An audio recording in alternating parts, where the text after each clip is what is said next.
avait tous des clés d'entrée différentes, mais toutes les clés allaient bien ensemble. Parce qu'on avait un objectif général commun et chacun des objectifs particuliers. Et je pense que là où ça s'est bien passé, c'est qu'on s'est tous beaucoup respectés, beaucoup écoutés, beaucoup fait confiance, et ce faisant, les différences se sont additionnées pour faire un tout cohérent.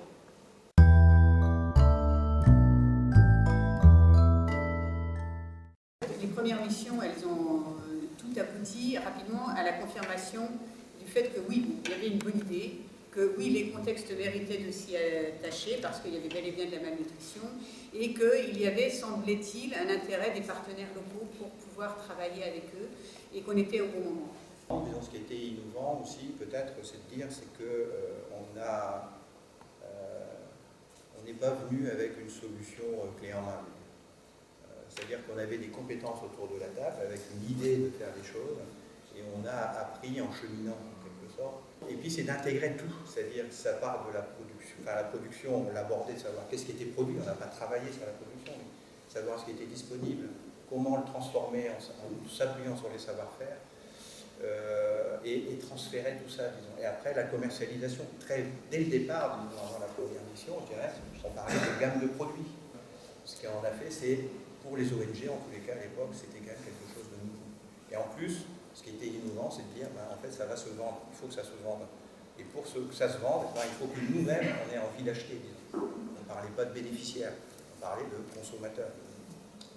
L'idée de base reprenait donc sur ce que je travaillais au Congo, c'est-à-dire de fournir en même temps des aliments susceptibles d'améliorer la situation nutritionnelle et de faire en même temps des campagnes, disons, d'éducation nutritionnelle pour inciter les gens à utiliser les solutions qu'on proposait.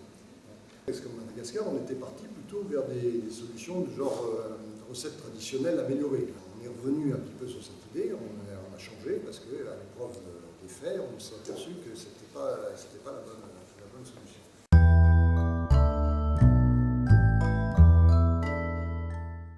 Le premier type de barrière, je pense, c'est la susceptibilité de toutes les personnes qu'on rencontrait dans les pays qui avaient évidemment déjà travaillé sur ces questions-là, qui avaient déjà des solutions, et de tisser le partenariat en toute modestie, en disant que nous, on apportait des idées qui n'étaient peut-être pas bêtes, des expériences qui avaient été faites ailleurs, et qu'on pouvait les rallier à leur savoir-faire à eux.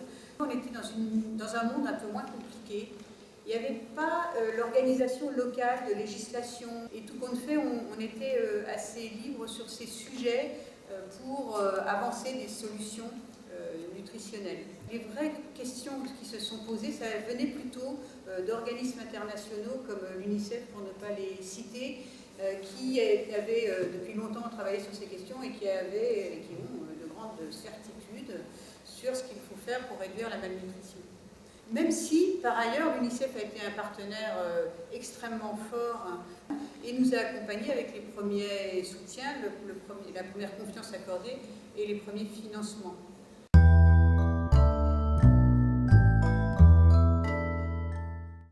Est-ce que ça a été difficile de trouver de l'argent? Oui et non, d'une certaine manière.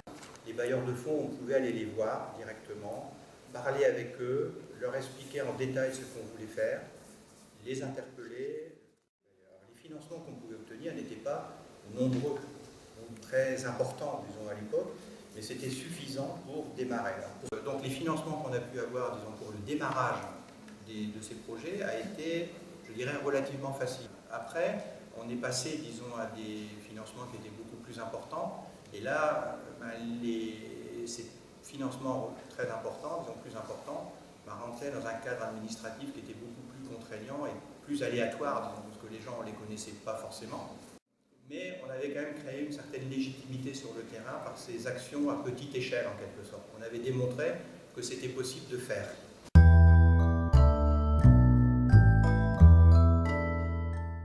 Et si on veut innover dans des domaines, il faut le faire sur des choses qui ont fait l'objet d'une réflexion profonde et d'une expérimentation sur le terrain. Arriver à faire une action spécifique qui fera diminuer de 0,5% en plus, finalement, c'est le jeu dans beaucoup de chandelles.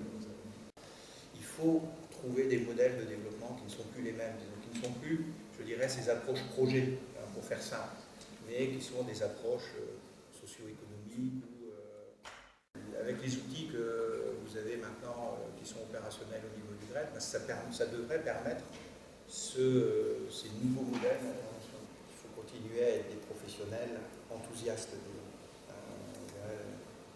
Tout ça, c'est quoi un professionnel enthousiaste? Il faut donc le faire avec ambition, des croyances quand même qui sont pas des certitudes, mais des croyances affirmées. Je dirais c'est au moins 2/3 de temps pour la conception et la mise en œuvre des projets, 1/3 de temps pour faire connaître ce qu'on fait et 1/3 de temps pour réfléchir à l'avenir. Le monde bouge et notre manière d'intervenir, de faire du développement doit bouger, doit évoluer.